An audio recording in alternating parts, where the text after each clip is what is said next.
Keep it here, okay? We'll keep it here. Mother and a wife. No longer does a woman have to serve her husband, but rather she works beside him. Ah, Because of Betty Friedan's boldness and courage with ah. Wife. No longer does a woman have to serve her husband, but rather she works beside him. Wife. No longer does a woman have to serve her husband, but rather she works beside him. Wife. No longer does a woman have to serve her husband, but rather she works beside him. No longer does a woman have to serve her husband, but rather she works beside him. No longer does a woman have to serve her husband, but rather she works beside him. Okay, that's a perfect segue into this last topic on feminism. No longer does a woman have to serve her husband. She works beside him. All my Christians, all my Christians, all my so-called Christians. No longer does a woman have to serve her husband. She works beside him. That's what they were fighting for. Sorry guys. Let's see here.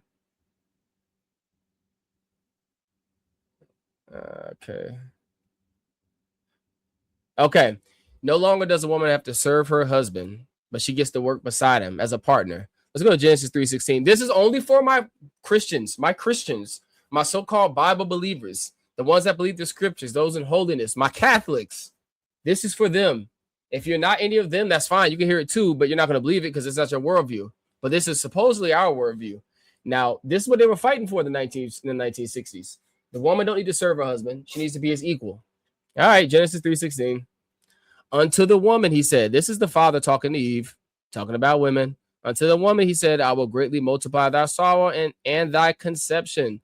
In sorrow shalt thou bring forth children, and thy desire shall be thy husband. He shall rule over you. I didn't write those words. Y'all don't shoot me. I know. I get it.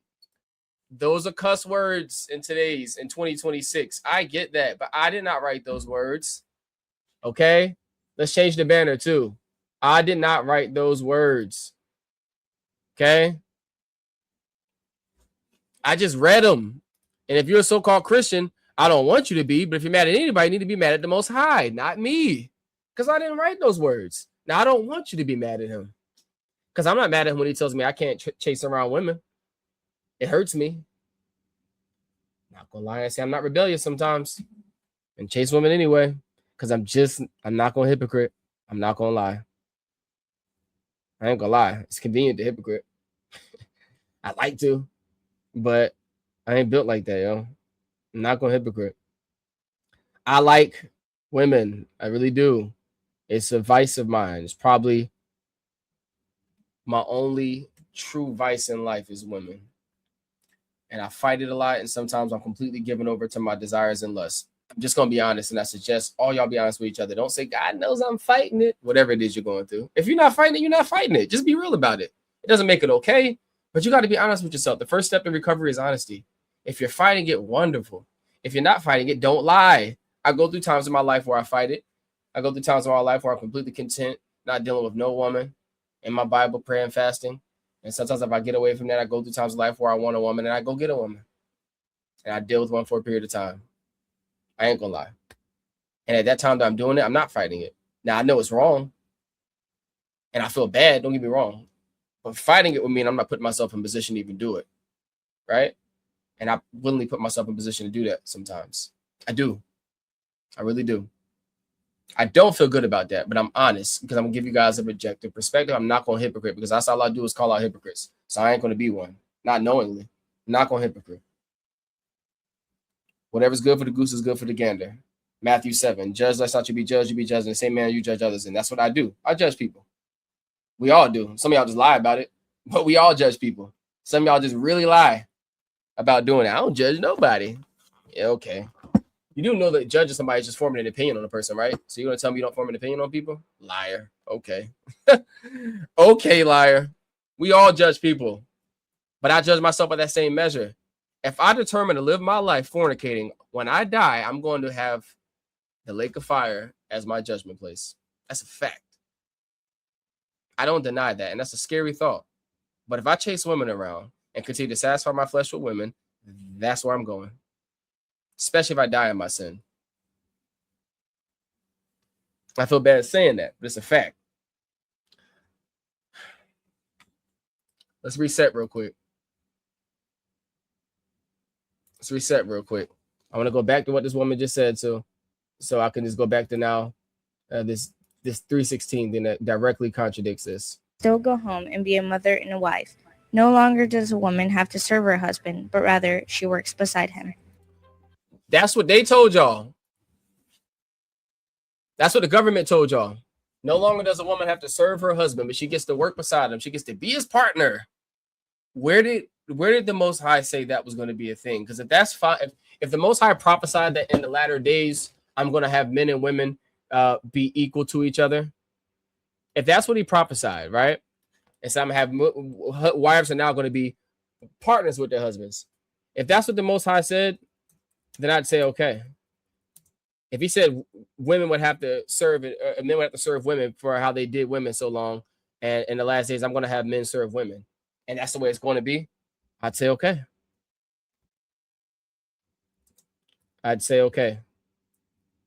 Guys, give me a second. I'm finding something real quick because I'm going to bring up the Galatian scripture in case anybody comes on my comment section and lies, because I know I got a lot of liars that's going to watch this at some point, and we're going to go ahead and combat the liars real quick. Because I said, tell me where it was prophesied that women were going to be ruling over men in a good way, where it was prophesied that God commanded it. Now, it was said that this was going to happen, but the commentary given on that wasn't good. It was actually negative commentary given on that. God didn't prophesy he wanted it that way. He didn't command it to be that way. He just prophesied because of Israel's rebellion, his people's rebellion, that women would rule over men. That's what he prophesied. Y'all don't believe me? Nah, of course y'all believe me. Give me a second. See, I like to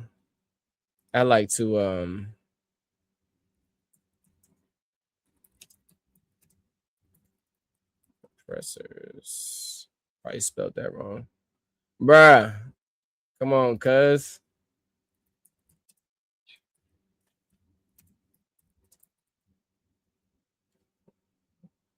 Isaiah. There we go. Ooh, there we go. So here we go. 3:16. Now remember, society is teaching y'all that men and women are equal. Husband and wives are equal. And that the men no longer rule over them. Well, the last sentence of Genesis 3:16 says, and he shall rule over her. I didn't write it. Y'all don't call me sexist. Y'all don't call me misogynist. If I'm all of that, then that means God is that. The God you serve, well, supposedly the God you serve is that. All right? So I need y'all to not be upset at me. I was about to refer to myself in third person. That's something they used to refer to me as. I'm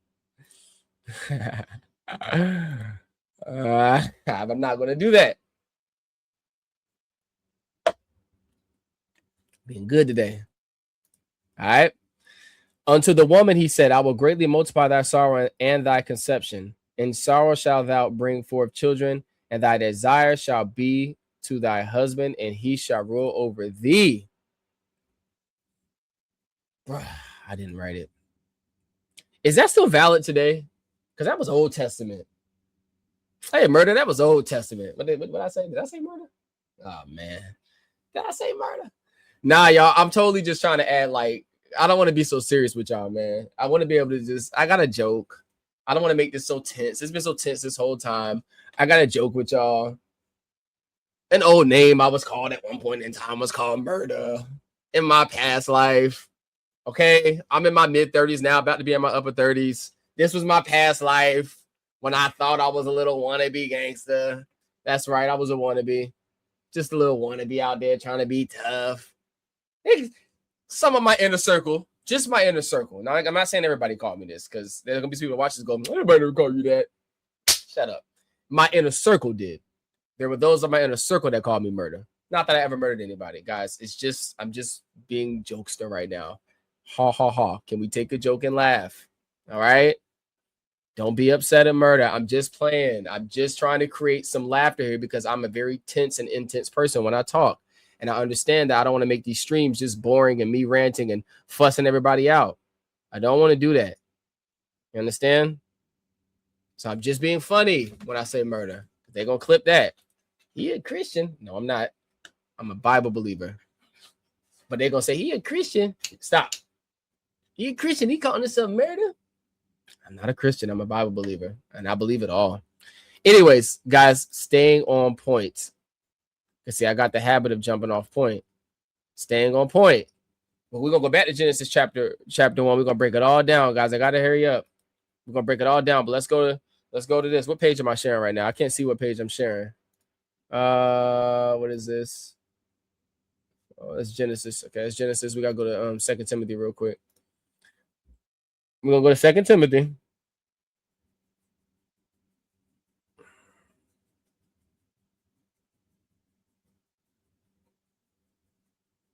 Let's just go here. This is Paul writing to Timothy. He's instructing him about the church. This is Paul instructing Timothy about the church. This is New Testament. This is after Yahushua died. Jesus, as y'all call him, as we call him, as I still call him at times, Yahushua. This is after he died.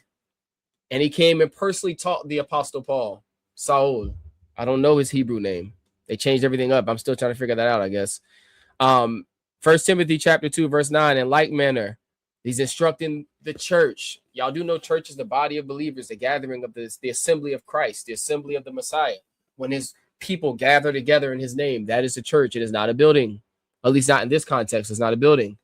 So talking about the church. In like manner, also, that women adorn themselves in modest apparel with shamefacedness. Well, they don't want women to be shamed anymore. That's a cuss word. That's misogynist to try to shame women for, being hoes.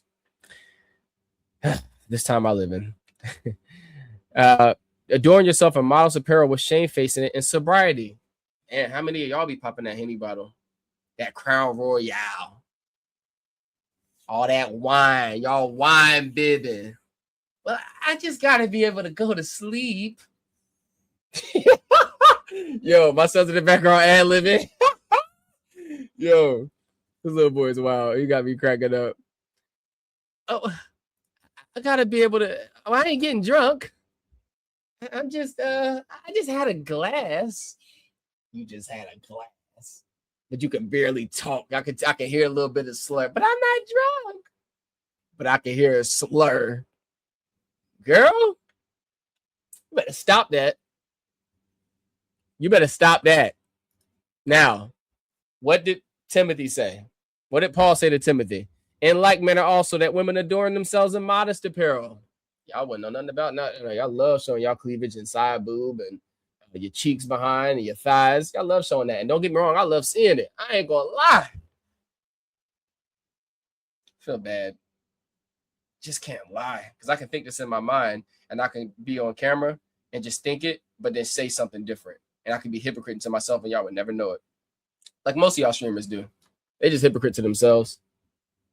They won't do it out loud. I ain't gonna hypocrite. Yes, I love seeing that when I'm out in public. When I'm being led by the flesh, of course. I'm not always led by the flesh, just to be clear. I'm really not. But when I'm in those seasons of being led by the flesh and I'm not fighting it, I love seeing it. Doesn't make it right. Modest apparel, shamefacedness, and sobriety, not with broidered hair or gold or pearls or costly array. Some say that last sentence there means you can't wear it at all. I don't know about that. Not so sure it says that. So much as saying don't adorn yourself in it. Someone would say, well, modest apparel, that's all the time, right? Or is that sometimes? No, that's all the time. Should they be shamefaced and sobriety all the time or sometimes? No, all the time.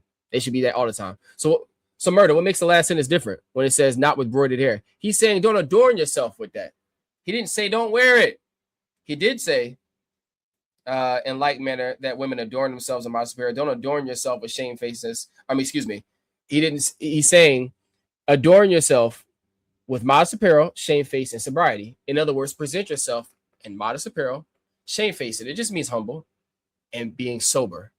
It says not with. So don't adorn yourself. Don't present yourself with broidered hair, gold pearls. Don't adorn yourself. Don't value yourself in those things. Now, again, I ain't teaching on that last sentence. I don't know. I'm just forming an opinion there. I'm fleshing it out with you guys. I've never necessarily thought that it meant never to do it. But you know what it says, the thin line between love and hate. Well, there's a thin line between idolizing yourself and presenting yourself in a manner that looks put together. There's a very thin line, people, and it's very hard to tell when you crossed it. I'm just gonna leave that there. I don't want to talk about that too much more right now. But which, First Timothy 2:10, but with which becometh women professing godliness. That's why I just said so-called Christians. If you're so-called godliness and God knows my heart, yeah, he sure does. He knows it's full of crap too. When it is, I'm sorry, not all y'all, but God knows my heart. Yeah, he knows you're full of crap. He knows you worship yourself. How many pictures did you take of yourself in the mirror this morning? Well, I only did it because I'm watching my weight. Man, stop. Stop it. He knows your heart. He know you lying. But which become of women professing godliness with good works. You got to do good works. It ain't just God knows my heart and nothing about the outside and it's all about the inside. That's not what the Apostle Paul instructed. But we don't believe the Apostle Paul. He ain't Jesus. He learned directly from Jesus. I hope y'all know that. I don't know which one of y'all don't know that. Go to Acts chapter 9. You don't know that. Go to Acts chapter 9 and read the entire chapter. But right around 9:15 or so, I don't know the exact verse, but right around Acts chapter 9, verse 15 is when he has an encounter with Jesus. Yahushua. Anyways, let the woman learn, 1 Timothy 2:11, let the woman learn in silence with all subjection. I suffer not a woman to teach nor usurp authority over the man, but to be in silence, for Adam was first, then Eve. I want to focus on these last couple of verses. Holy. 1 Timothy 2:13, 14, and 15. For Adam was first formed, then Eve. We just read that a while ago. And Adam